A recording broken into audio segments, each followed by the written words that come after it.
জীবনে সবকিছুর সাথে লড়াই না করে কিছু জিনিস না সময়ের ওপর ছেড়ে দেওয়া ভালো।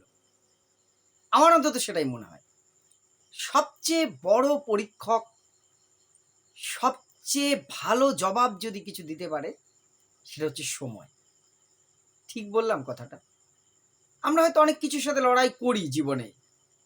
অনেক সমস্যা, অনেক ব্যক্তি, অনেক পরিস্থিতির সাথে লড়াই করি। লড়াই করতে হয় সারভাইভ করতে গেলে। কিন্তু আমার ব্যক্তিগত উপলব্ধি বা আপনারা হয়তো আমার সাথে অনেকেই একমত হবেন যে সবচেয়ে জবাব যদি কেউ দিতে পারে, কোনো কিছুর উত্তর যদি কেউ সবচেয়ে ভালো দিতে পারে, সেটা হচ্ছে সময়।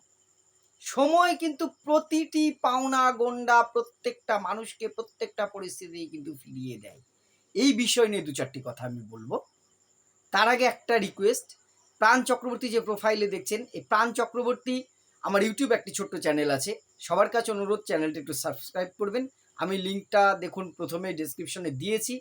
এই নীল সবুজ যে লেখাটা উঠেছে সেখানে ক্লিক করলে চ্যানেলটা পেয়ে যাবেন। সবাই একটু সাবস্ক্রাইব করে দেবেন। যেটা বলছিলাম যে সময়, দেখবেন অনেক অভাব অভিযোগ আমাদের থাকে। অনেকেই আছে আপনাকে ল্যাং মারতে খুব পছন্দ করে। আপনি এগিয়ে যান, সেটা কিন্তু অনেকেই চায় না। এইবার আমরা কি করব? তাহলে কি সেই মানুষটার সাথে লড়াই করব? লড়াই করলে তো আমার আগামী দিনের সময়টা আরো খারাপ হবে। আমি আপনার ক্ষতি করছি। পদে, পদে আপনাকে হেনস্থা করছি। ঠিক কথা। আপনার ধৈর্যের সীমা আমি বাঁধ ভেঙে যাচ্ছে। কিন্তু আপনি যদি সব ছেড়ে দিয়ে আমার পেছনে লেগে যান, আমার কি করে ক্ষতি হবে? আল্টিমেটলি তাতে কি হচ্ছে? আপনার আগামী দিনগুলো কিন্তু এবার আপনি নিজে খারাপ করছেন। আমার পার্সোনাল ফিলিংস, আমার পার্সোনাল ওপিনিয়ন তাই বলে। ব্যক্তিগত জীবনে আমাদের অনেকেই দেখেছি, কিছু মানুষ প্রত্যেকের জীবনে আছে যাদের কাজই হচ্ছে দেখবেন শুধু কি কাঠি করা। এই মানুষগুলোকে না হয়তো প্রাথমিকভাবে আমাদের মনে হয় আমি কারোর ক্ষতি করিনি, তবু আমার সাথেই বারবার কেন খারাপ হয়। তাই তো? এটা হয়, আমার সাথেও হয়েছে, হয়েই থাকে, এটাই হয়তো নিয়ম। আর যে মানুষটি অন্যের ক্ষতি করছে, আমার ক্ষতি করছে, অকারণে মানুষের পিছনে লাগছে, সে ভালো আছে। তার বড় বাড়ি হচ্ছে, গাড়ি হচ্ছে, এই হচ্ছে, সে হচ্ছে, সে সব দিক দিয়ে ভালো আছে। আর আমি কাউকে না ঠকিয়ে কোনো কিছু না করে আমি খারাপ হচ্ছি। তাহলে কি হচ্ছে? জাস্ট সময়ের উপরে ছেড়ে দিন। সময় কিন্তু সবকিছুকে ফিরিয়ে দেয়। জবাব সময় দেবে। সবার সাথে মুখ লাগতে যাবেন না। অনেকে অনেক সময় পায়ে পা দিয়ে ঝগড়া করছে। আপনাকে ব্যাকা, ব্যাকা কথা শোনাচ্ছে, পিঞ্চ করছে বিভিন্ন বিষয়ে। সেটা পারিবারিক ক্ষেত্রে হোক, সমাজের ক্ষেত্রে হোক, কর্মক্ষেত্রে হোক।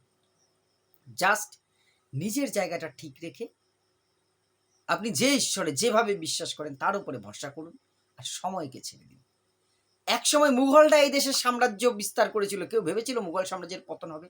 ব্রিটিশরা এসেছিল। কেউ ভেবেছিল ব্রিটিশদের পতন হবে, ভারত স্বাধীন হবে? ভাবুন তো তারা কোথায় চলে গেছে? ইতিহাসের অতল গহ্বরে চলে গেছে। শুধু ইতিহাসের পাতায় আছে, তাদের কিন্তু আর কোনো অস্তিত্ব নেই। তো আপনি কি করে ভাবছেন যে, যে মানুষটি আপনাকে ঠকিয়ে আপনাকে কাঠি করে আজকে অনেক বড় কিছু করে ফেলেছে, সে সারা জীবন এরকম থাকবে?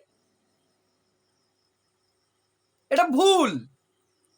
হ্যাঁ, সাময়িকভাবে হয়তো আমরা যেহেতু মানুষ, রক্ত মাংসে গড়া, আমরা কি করতে পারি না? আমরা বিষয়টাকে মেনে নিতে পারি না। কষ্ট হয়, রাগ আমাদেরও হয়, আমারও হয়, আপনারও হয়, প্রত্যেকটা মানুষের হয়। প্রতিহিংসা আমাদের মধ্যেও আসে। এত ক্ষতি করছে আমি ছেড়ে দেব না। যা হয় এবার হেস্তে-নেস্তেটা করেই ছাড়বো। আল্টিমেটলি কি হবে? এটা ভেবে দেখেছেন? আপনি অন্যের দিকে যখন একটা আঙুল তুলছেন, আপনার দিকে কিন্তু এই ৩ টে আঙুল দেখুন ঘুরে আছে। ৩ টে আঙুল ঘুরে আছে। অর্থাৎ অন্যের দিকে একটা আঙুল তুলতে গেলে ৩ টে আঙুল আপনার দিকে উঠেছে। আর এই একটা আঙুল দেখুন বৃদ্ধাঙ্গুলটা সবচেয়ে বড়। এ কিন্তু নিরপেক্ষ অবস্থান। একটু ভালো করে বুঝুন। এ কিন্তু নিরপেক্ষ অবস্থান। সবচেয়ে বড়, তাই তো? বৃদ্ধাঙ্গুলটা বলি, বুড়ো আঙুল বলি।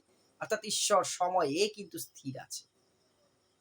এ কিন্তু স্থির আছে। অর্থাৎ এ সব পর্যবেক্ষণ করছে, দেখছে। এই ৩ টে আঙুল উঠেছেই মানে এই লোকটা খারাপ, না একটা আঙুল উঠেছে মানে এই লোকটাই খারাপ? কে ভালো কে মন্দ বিচার করার জন্য একজন কিন্তু সাক্ষী গোপাল আছে। এই সাক্ষীটাই হচ্ছে আমাদের জীবনের সময়। তাই সময়কে আমাদের মূল্য দেওয়া প্রয়োজন আছে। কোনো কিছুর পেছনে অযথা ছুটে লাভ নেই। জীবনে জীবনে অনেক ঝড়-ঝাপটা আসবে। আমার প্রাপ্য আমি পাবো না, আপনার প্রাপ্য আপনি পাবেন না। অনেক ক্ষেত্রে বঞ্চিত হয়েছেন। ঈশ্বর আমাকে বঞ্চিত করেছে এই কারণেই, হয়তো অনেক বড় কিছু আমার জন্য অপেক্ষা করছে। এই ভাবনাটা যখন মনের মধ্যে থাকে, তখন দেখবে মনে একটা আলাদা স্ফূর্তি আসে, ফুর্তি হয়, একটা শান্তি পাওয়া যায়। আমরা এমন কোনো কাজ করব না এর বশবর্তী, যে দিনের বেলা এমন কাজ করব না যাতে আমি রাতে ঘুমোতে না পারি।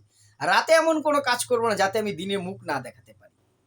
এই ফিলোসফিটা হয়তো যদি আমরা মেনে চলতে পারি, আমি ব্যক্তি জীবনে দেখেছি অনেক ভালো থাকা যায়।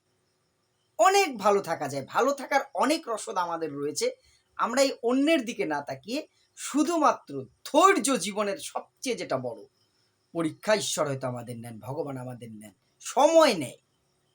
এই ধৈর্যটা যদি আমরা রাখতে পারি, জীবনে আমাদের কিন্তু সফলতা আসবেই। আর যে বা যারা আমার ক্ষতি চাইছে বা আপনার ক্ষতি চাইছে, সময় তাদের সাথে প্রতিশোধ নেবে। আমরা প্রতিশোধ নেওয়ার চেষ্টা করতে যেন না যাই। এটুকুই বলার। যদি কথাগুলো ভালো লাগে অবশ্যই ভিডিওটি শেয়ার করে পাশে থাকবেন।